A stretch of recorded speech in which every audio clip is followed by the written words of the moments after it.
Welcome to Chatting the Pictures. My name is Cara Finnegan, and I'm a writer, teacher, and historian of photography. And I'm Michael Shaw. I'm a writer, a psychologist, and also publisher of Reading the Pictures.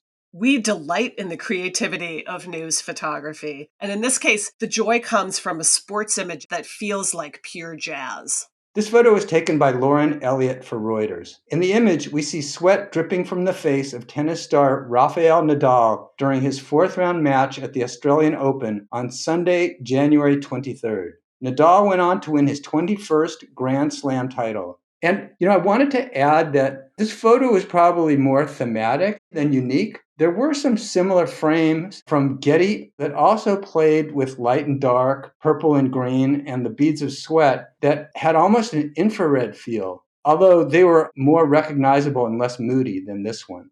Sometimes a photo is just so aesthetically stunning that you have to pause and appreciate. And I think it's important to do that here. And, you mentioned the idea that this image is moody, and it is, right? You've got this rich, saturated blue that really constructs this visual sense of quietude, of coolness, of darkness. And to me, that really cues this kind of sense of focus and interiority in the competitor himself. So I think one way to read this image is it's really a visual meditation on how elite athletes are so skilled at internalizing and focusing in the midst of everything that's going on around them. And, this photo was made, as you said, during the fourth round for the viewer knowing his eventual victory and how he has become the first person to win 21 Grand Slams. The focus that he shows here really gives you some sense of why.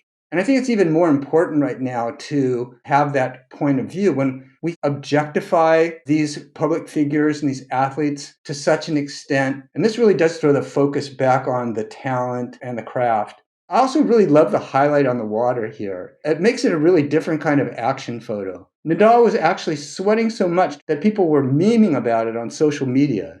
In a strange way, the drops of sweat coming off his nose also cure for me a little bit of a visual association of COVID, which brings up the politics behind the tournament with Djokovic being blocked from playing for his refusal to vaccinate. And all of that kind of, again, highlights the extent to which that focus and that interiority really needed to be front and center for all of the athletes in the context of what was a very politically dramatic event.